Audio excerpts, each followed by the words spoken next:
I've very much been looking forward to testing Nissan's new Ariya because, well, just look at it. It's a big slab of 80s inspired retro future design. Love it. But can it be better than the competition? Well, here's my 10 best and worst things about the Nissan Ariya. The good. One pedal driving. Nissan have always been very good at the one pedal driving mode, the E-pedal, which they call it. I drove the Nissan Leaf and it was excellent. And again, in this, it's best in its class. You know, the one pedal driving mode is really good. It regens hard enough to stop you, you know, pretty much to a standstill. So you have to use the brakes a little bit, but essentially you can drive around just using one pedal, which is very relaxing and easy and great, really. Keyless entry. Nissan's implementation of keyless entry on this car is perfection. If you have the key in your pocket, the doors will open before you even get close enough. You can pull the handle open and the door opens, which is a lifesaver if you have multiple kids running around. You just want to get the doors open. And alternatively, again, if you've got lots of kids and you're just trying to get where you want to go, if you walk away, the car will just lock. Brilliant. Emergency lane assist button. With all modern cars, we've now got this really annoying feature of the emergency lane assist steering function being turned on by default every single time you turn on the car. It's a real bugbear of mine. I absolutely hate it. It's kind of nannying. I wouldn't mind if the feature worked, but generally in most cars, it just tries to kill you. So what's really good about this car is, although it comes on by default, there's a dedicated button for turning it off. Buttons.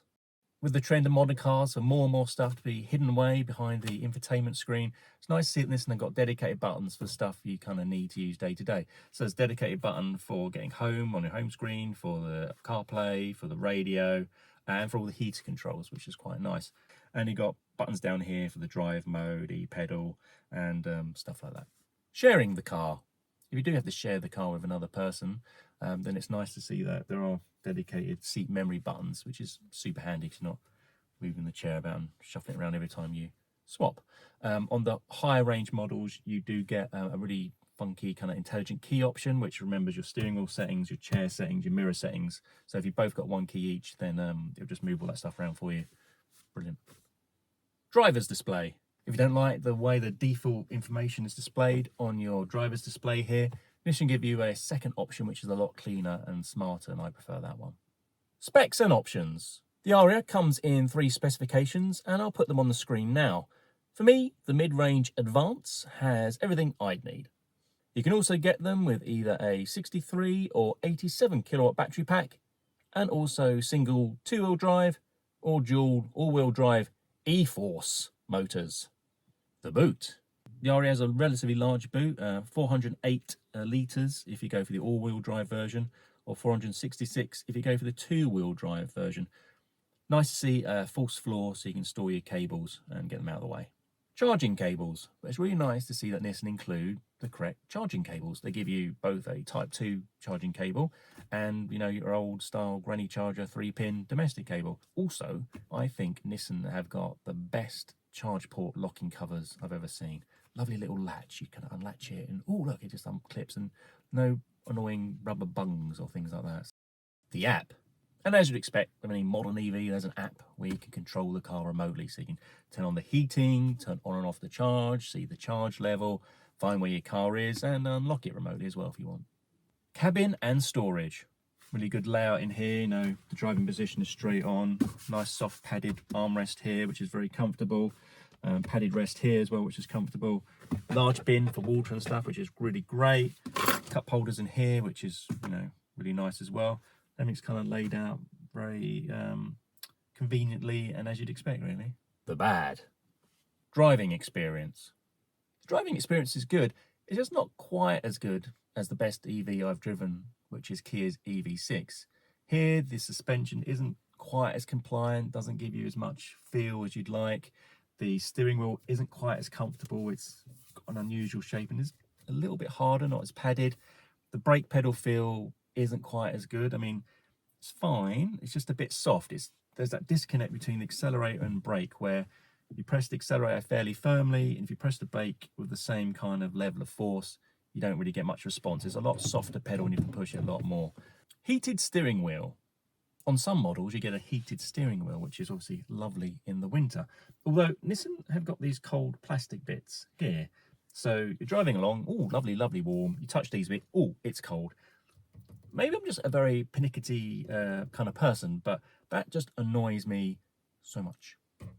Center console.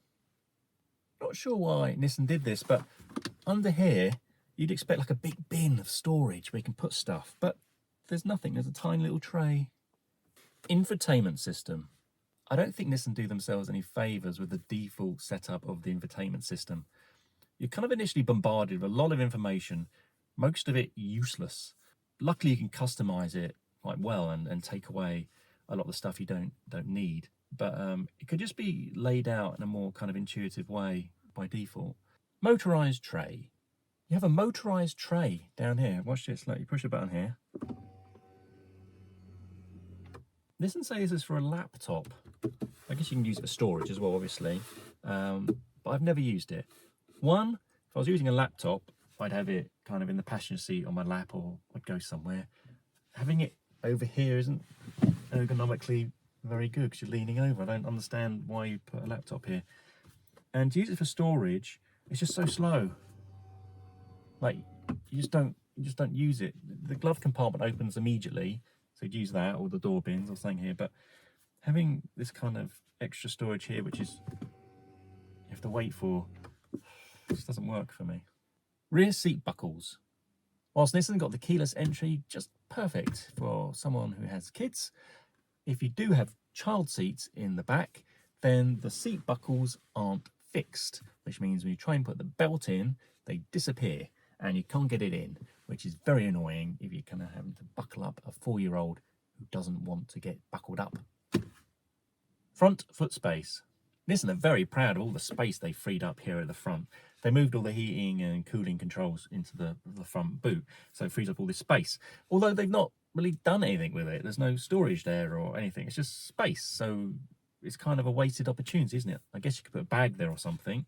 I mean, I thought, oh, I'd have loads of left foot room, but I'm quite tall, and they've put this kind of footrest in here, which reduces the amount of free space you have. So I can't get as comfortable as I can in other cars because of that. Also, because you have all this space down here, you have no space in the front boot. So it's not like you can put like a cheeky bit of storage in there or anything like that. Front screen. Whilst you do have a big display, it's not quite as high resolution as other manufacturers. I mean, it's not bad or anything. It's just not quite as crisp as other manufacturers are putting in. Also, it has a very, very annoying privacy warning every time you start the car and you have to press OK. Yes, I know you're collecting my personal data. It's fine. I'll agree once. Don't keep telling me every single time. Range. The official WLTP range of the 87 kilowatt battery car is 327 miles, which equates to 3.7 miles per kilowatt.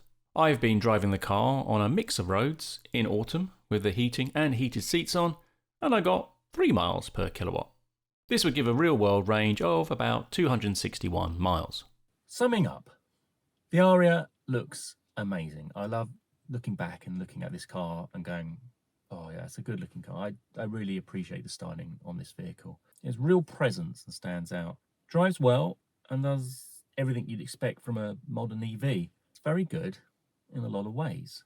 I would, though, consider Kia's EV6, which I reviewed in my last video.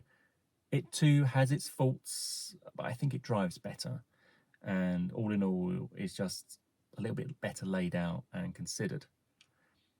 Saying that, my wife prefers the Ariya over the EV6, so make of that what you will.